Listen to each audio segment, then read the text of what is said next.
మోదీకి అమెరికా అధ్యక్షుడు Trump phone చేసిన అంశంపై అట్లాగే వర్తమాన రాజకీయ అంశాలపై ఒకసారి మన అంతర్జాతీయ వ్యవహారాల నిపుణులు జయచంద్ర రెడ్డి గారు ఉన్నారు, ఆయనతో మాట్లాడదాం. జయచంద్ర గారు నమస్తే అండి. నమస్కారం అండి. సార్ ఏంటి సార్ ఈ ట్రంప్ మోదీకి ఫోన్ చేసిన అంశాన్ని ఎట్లా చూడాలి, అట్లాగే పశ్చిమాసియా పరిస్థితులపై ఏమేం చర్చించి ఉంటుంటారు? ఇప్పుడు మనకు వాళ్ళు US president Indian prime minister కు ఫోన్ చేశారు అనేది మాత్రమే మనకు తెలుసు.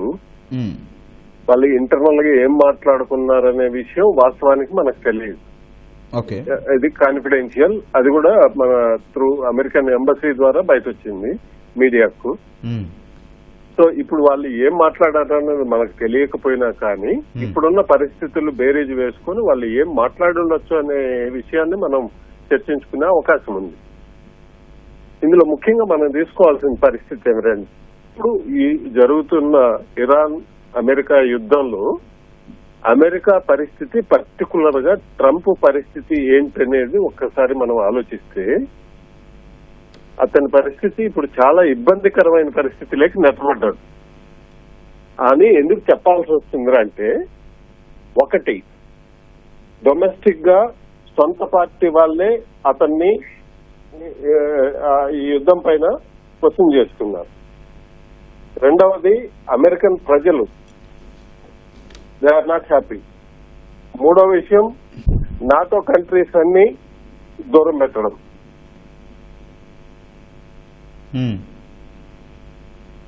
జయచంద్ర గారు చెప్పండి సార్. రేట్లు పెరిగిపోయి ఈ ఆయిల్ ధరలు విపరీతంగా పెరిగి ఏమైపోతుంది ప్రపంచం అనే ఒక అల్లకల్లోలమైన పరిస్థితికి నెట్టబడింది. ప్రపంచ దేశాలన్నీ కూడా అధ్యక్షుడి పైన ఒత్తిడి తీసుకురావడం జరుగుతుంది. సో ఇది క్షుణ్ణంగా తీసుకుంటే అమెరికా అధ్యక్షుడి పైన, అమెరికా పైన కూడా కాదు, ఇప్పుడు అమెరికా అధ్యక్షుడైన ట్రంప్ పైన ఉన్నటువంటి ఒత్తిడి ఈ స్థాయిలో ఉన్నదనేది మనకు క్లియర్ గా అర్థమవుతుంది. ఇవన్నీ యుద్ధ విరమణకి ఏమైనా సంకేతాలుగా మనం అనుకోవచ్చండి? ఇప్పుడు అదే వస్తున్నాను. ఇప్పుడు మనకు అని మనం కరెక్ట్ గా చెప్పలేము. ఎందుకంటే అది కూడా ఒక కారణమై ఉండొచ్చు. ఎందుకంటే యుద్ధాన్ని విరమింపజేయాలంటే ఇప్పుడు ట్రంప్ తనంతట తానుగా నేను యుద్ధం విరమిస్తున్నాననేది అది అమెరికాకు గాని అమెరికా అధ్యక్షుడికి గాని కొంత ఈగో అనే పరిస్థితి వస్తుంది. ఏదో ఒక రకంగా పద్ధతి ప్రకారం యుద్ధం విరమించారు, ప్రపంచ శాంతి కోసం యుద్ధం విరమించారనేటటువంటి ఒక స్టాంపు వేసి యుద్ధాన్ని విరమించే అనే ఆలోచన ఉంటే విరమిస్తారని నేను చెప్పలేను. నేను కానీ మీరు కానీ చెప్పలేదు. విరమించే పరిస్థితి వస్తే ట్రంప్ అలాంటి సిచ్యువేషన్ ను ప్రపంచవ్యాప్తంగా క్రియేట్ చేసి మంచికో చెడుకో యుద్ధాన్ని విరమించి నేను వెస్ట్ ఏషియాలో శాంతిని నెలకొల్పజేశాను అనేటటువంటి బ్యానర్ మళ్ళీ ఆయన పైకి తీసుకురావడానికి ప్రయత్నం చేస్తారు. మనకున్న సమాచారం ప్రకారం జయచంద్రారెడ్డి గారు హార్మోజ్ జలసంధి తెరిపించాల్సిన అవసరంపై చర్చ జరిగిందని ఒక వార్త వినిపిస్తూ ఉంది. అయితే భారత్ పాత్ర ఏంటి సార్? అది తెరిపించడంలో భారత్ పాత్ర ఏంటి? మోదీ ఏం చేయాలి? ఇప్పుడు ఒకటి మనం అనుకున్నట్లు మోడీ పైన యుద్ధం విరమించేటటువంటి ప్రయత్నాల్లో ఒకటి.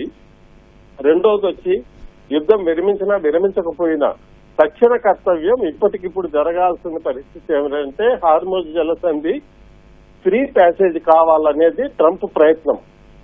దానికే అతను డెడ్ లైన్ కూడా ఇచ్చారు. 48 hours లో కూడా మీరు ఫ్రీ ప్యాసేజ్ చేయకపోతే మీకున్నటువంటి ఎనర్జీ ఇన్స్టాలేషన్స్ అన్ని కూడా ధ్వంసం చేసేస్తామని వార్నింగ్ కూడా ఇచ్చారు. ఈ వార్నింగ్ ఇచ్చిన తర్వాత మళ్ళీ 5 రోజులు దానికి గ్యాప్ ఇచ్చారు. అది పక్కన పెడదాం. ఇప్పుడు ఈ హార్మోజ్ జలసంధిని ఫ్రీ ప్యాసేజ్ గా చేయడానికి లేదా యుద్ధం విరమించడానికి లేదా ఇప్పుడు జరుగుతున్నటువంటి యుద్ధం తీరును మార్చడానికి గాని ఏ రకంగా అయినా గాని భారత్ ఏ రకంగా దీంట్లో అమెరికాకు ఉపయోగపడుతుంది లేదా ప్రపంచానికి ఉపయోగపడుతుంది అని ఒకసారి చూసుకుంటే క్రెడిబిలిటీ అంతర్జాతీయ స్థాయిలో ఒక నమ్మకమైనటువంటి దేశం, ఏ దేశమైనా నమ్మగలిగేటటువంటి స్థితిలో భారతదేశం ఉన్నది. అది గొప్పగా మనం చెప్పుకోవచ్చు. మన దేశం గురించి మనం చెప్పుకోవడం కాదు కానీ ఏ దేశానికైనా భారతదేశాన్ని నమ్మే స్థితిలో భారతదేశం ఉన్నది. సో ఈ పరిస్థితుల్లో ఇరాన్ మనం ఒక రకంగా అయితే ఇరాన్ మనం దగ్గరకు కూడా రానికూడదు. ఎందుకంటే చాబహార్ పోర్ట్ లో మనం ఒక కోఆపరేషన్ కింద చాబహార్ పోర్టులో మనం పెట్టుబడి పెట్టామని చెప్పి ఒకసారి విరమించుకున్నాం, రెండోసారి మళ్ళీ అగ్రిమెంట్ చేసాం, మళ్ళీ విరమించుకున్నాం. ఇవన్నీ అమెరికా ఒత్తిడితో జరుగుతున్నాయి. సో ఇంత జరుగుతున్నా ఈ రోజుకి కూడా ఇరాన్ భారతదేశం పైన ఏ రకమైనటువంటి కోపాన్ని ప్రదర్శించడం లేదు. అంతకు మించి భారతదేశ నౌకలు గాని ఏవైనా గాని రవాణా సవ్యంగా జరగడానికి తోడ్పాటును అందిస్తూ ఉన్నది. సో ఇప్పుడు ఇంత క్రెడిబిలిటీ ఉన్నటువంటి భారతదేశం నెగోషియేట్ చేయాలి, హార్మోజ్ జలసంధిని ఇప్పుడు మిలిటరీతో తెరిపించలేమనే విషయం ట్రంప్ తెలిసి వచ్చింది. బై ఫోర్స్ ఎట్టి పరిస్థితుల్లోన హార్మోజ్ జలసంధిని మనం ఓపెన్ చేయలేము, ఇదేదన్నా చేస్తే దౌత్యపరంగా చేయాల్సిందే తప్ప మిగతాది వీలు కాదనేది అతనికి తెలిసి వచ్చిన విషయం. అక్కడ వరకు బానే ఉంది సార్. జయచంద్ర గారు, సార్ ఒకవేళ భారత్ కావచ్చు, ప్రధాని మోదీ కావచ్చు, అమెరికాపై కానీ ట్రంప్ పై కానీ ఒత్తిడి ఏమైనా తీసుకురావచ్చా? తెస్తే ఏ అంశాల మీద ఉండే అవకాశం ఉంది సార్?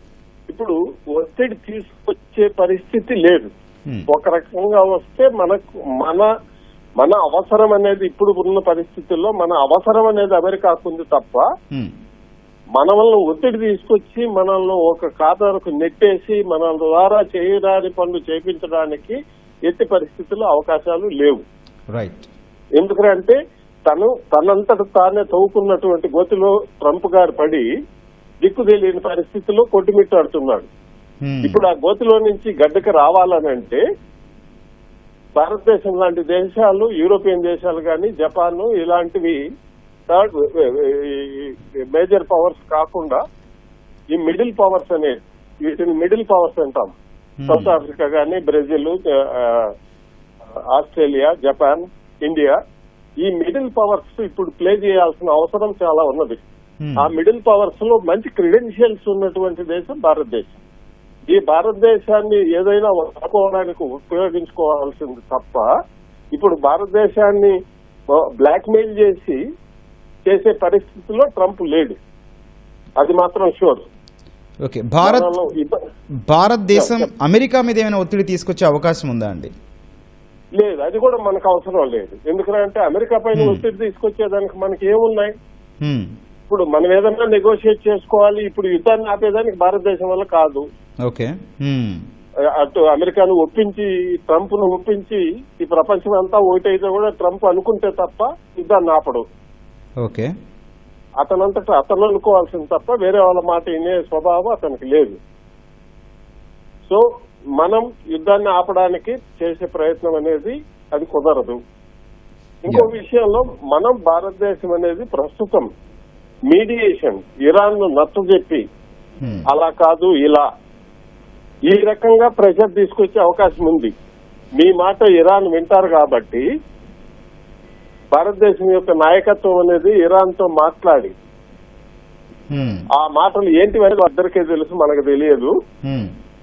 ఏదో ఒక రకంగా మాట్లాడి ఒక సయోధ్యం లేకపోతే ఏదో ఒక రకమైనటువంటి వయా మీడియా అలా కాకుండా ఇలా చేస్తాం, దీనికి ఒప్పుకుంటారా, 1, 2, 3, 4 కండిషన్లు పెట్టి ఈ కండిషన్స్ లో ఏ రకంగా చేస్తాం, మీరు ఒక్కసారి మాట్లాడి చూడండి అనే ఎలాంటి అట్మాస్ఫియర్ అనేది వాళ్ళ డిస్కషన్ లో వచ్చి ఉంటుందని నేను నమ్ముతున్నా. సార్, ఒక అంతర్జాతీయ నిపుణులుగా మీరు చెప్పండి, డిగో గార్షియా దీవులపై ఇరాన్ దాడులు, అట్లాగే రష్యా కూడా ఇరాన్ కి సపోర్ట్ చేస్తుందన్న ఒక వార్తల నేపథ్యంలో ట్రంప్ మోదీకి కాల్ చేయడాన్ని ఎట్లా చూస్తున్నారు మీరు? తప్పనిసరిగా ఇప్పుడు ఒక రకంగా చెప్పాలంటే రష్యా ఎప్పుడైతే ఓపెన్ గా, అంటే మేము యుద్ధంలో పార్టిసిపేట్ చేస్తామన్నది కాదు కానీ ఏ స్థాయి సహకారాన్ని అందించడానికైనా కానీ రష్యా మీ వెంట ఉంటాదని ఓపెన్ గా ఎప్పుడైతే స్టేట్మెంట్ ఇచ్చిందో ఆ రోజు నుంచి కొంతవరకు ఈ స్టేట్మెంట్ వచ్చిన తర్వాత యాక్చువల్ గా అయితే ట్రంప్ రష్యా పర్యటన ఉంది షెడ్యూల్లో, దాన్ని అర్ధాంతరంగా రద్దు చేశారు. ఈ యుద్ధం ప్రకటించిన తర్వాతనే ట్రంప్ విజిట్ చేయాల్సిన షెడ్యూల్ ఉంది. సో ఆ షెడ్యూల్ కూడా క్యాన్సిల్ చేశారు ఎప్పుడైతే పుతిన్ ఈ స్టేట్మెంట్ ఇచ్చారో ఆ తర్వాత. సో ఈ రకంగా రష్యా వైపు నుంచి ఒక బలమైన కంట్రీ అమెరికాతో సమానంగా యుద్ధం చేయగలిగేటటువంటి అన్ని ఆయుధాలు తన దగ్గర ఉన్నటువంటి ఆ స్థాయి ఒక దేశం ఇరాన్కు మద్దతుగా ప్రకటించబడినది. ఇప్పుడు రష్యా మద్దతు ప్రకటించిందంటే చైనా మద్దతు ఉండి తీరింది, తప్పనిసరిగా ఉంటుంది. ఇలాంటి పరిస్థితుల్లో అమెరికా నేను విచ్చలవిడిగా ఏదైనా చేస్తాననే సాహసం చేసే పరిస్థితి లేదు. పైగా తన మిత్ర దేశాలన్నీ కూడా మొత్తం దూరం అయిపోయాయి. ఇప్పుడు ఒకటొకటి చెప్పాలంటే ట్రంప్ ఏకాకిగా మిగిలాడు. స్వపక్షంలోనూ విరోధులు ఉన్నారు, అమెరికన్ ప్రజలు విరోధంగా తయారయ్యారు. ప్రపంచ దేశాలన్నీ కూడా, ప్రపంచ ప్రజలు మొత్తం కూడా ట్రంప్ అంటే అసహించుకునే స్థాయికి దిగజారిపోయింది అతని క్యారెక్టర్. ఎందుకంటే ఇప్పుడు ప్రతి వంటింట్లోన ట్రంప్ చేసిన యుద్ధం ప్రతి వంటింట్లోన మంట మండుతున్నది. గ్యాస్ దొరకడం లేదు ఇమ్మీడియట్ గా. సో కాబట్టి ఈ ప్రపంచ దేశంలో ఉన్న ప్రతి పౌరుడు ఈ యుద్ధం ద్వారా ఇబ్బందులు ఆల్రెడీ మొదలయ్యాయి, అనుభవిస్తున్నారు. మీరు నేను కూడా అనుభవిస్తున్నారు. సో ఇలాంటి పరిస్థితుల్లో ట్రంప్ ఏ రకంగా అయినా కానీ దీంట్లో నుంచి చిన్నగా జారుకోవడమో లేకపోతే ఏదో ఒక బూచిని చూపెట్టి యుద్ధాన్ని విరమించి తద్వారా నేను ఒక శాంతి దూతగా ఎదగాననే ఒక స్టాంప్ వేసుకొని నెక్స్ట్ ఎలక్షన్స్ వెళ్లాలనేది అతని ప్రయత్నం. సో ఈ పరిస్థితుల్లో భారత నాయకత్వాన్ని ఏ రకంగా వాడుకోవాలనేది ఒక డిప్లొమాటిక్ ఛానల్లో దౌత్యపరమైనటువంటి విషయాల్లో ఒక్కోసారి ఇలాంటి మిడిల్ కంట్రీస్, వయా మీడియా ఉన్నటువంటి మిడిల్ కంట్రీస్ మధ్యవర్తిత్వం నడపడం అనేది సహజమైనది. వ్యక్తుల మధ్య కాదు, దేశాల మధ్య కూడా మధ్యవర్తిత్వం అనేది తప్పనిసరిగా జరిగి తీరాలి. రైట్ జయచంద్ర గారు, రైట్ అండి. కాబట్టి ఇలాంటి పరిస్థితుల్లో తప్పనిసరిగా మోడీ లాంటి రాష్ట్రం లేకపోతే భారతదేశం లాంటి దేశము మోడీకి ట్రంప్ కు తప్పనిసరిగా అవసరం ఉండి తీరింది. Okay sir, right. కాబట్టి ఇన్ని విషయాలు మనం ఏమనేది సూటిగా చెప్పలేం, కానీ పలానా విషయాలు మాట్లాడుకొని ఉంటారనేది. రైట్ జయచంద్ర గారు. ఒకటి జలసంధిని ఫ్రీ ప్యాసేజ్ చేయడం, రెండోది ఇప్పుడు జరుగుతున్నటువంటి ప్రెషర్ నుంచి అమెరికా ఏ రకంగా బయట రావాలి, దానికి భారతదేశం ఏ రకంగా సహకారాన్ని అందించాలనే విషయం రెండోది ఉంటుంది. రైట్ సార్ జయచంద్ర గారు. అలాగే రైట్, ధన్యవాదాలండి.